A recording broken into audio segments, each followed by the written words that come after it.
Проходное объединение «Спартак» впервые видело такие сцены. Имя происходящему – людское отчаяние.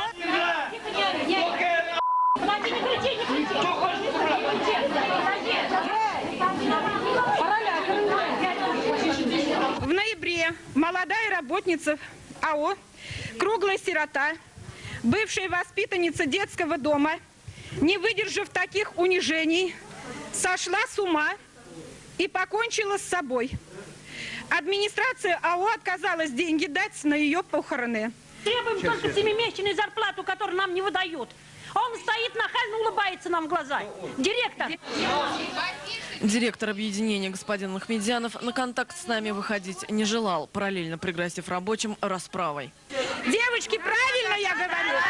Нас всех стращают увольнением. Директор постоянно находится в загранкомандировках. А недавно на виду у голодных рабочих 3 дня подряд отмечал свой день рождения в столовой «Спартака», пригласив на него все управление АО.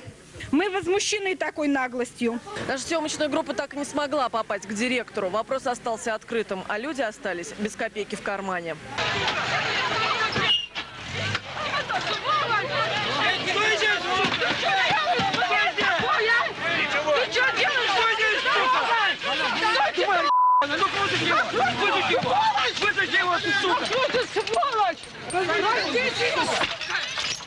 Буквально до состояния бешенства доведены рабочие, отчаявшиеся получить свою зарплату. Однако экономические требования переросли в политическую акцию.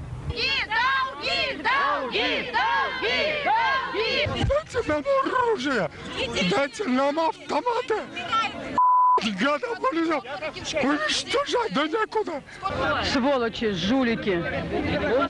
Рабочие Комза живым забором перекрыли железнодорожные пути, решив задержать движение поездов и тем самым привлечь к своей проблеме максимальное внимание. Поезда были задержаны на несколько часов. И на станции Дербышки закрыли, перекрыли, и в Киндерях, со стороны Киндерей. В Казани подобная акция на нашей памяти впервые. Однако неизвестно, решились бы на такое сами рабочие, без, как говорится, руководящей роли Компартии в лице депутата Госдумы Александра Салья, коммуниста. Январь не получили, февраль не получили, март нет, апрель, май, июнь, июль, август нет, сентябрь тоже нет. То есть фактически 9 месяцев люди не получают заработную плату. Терпение кончилось. Вся задача на сегодняшний день заключается, товарищи Сали, чтобы привлечь к себе внимание. Мысли о привлечении к себе всеобщего внимания собравшиеся также не скрывали.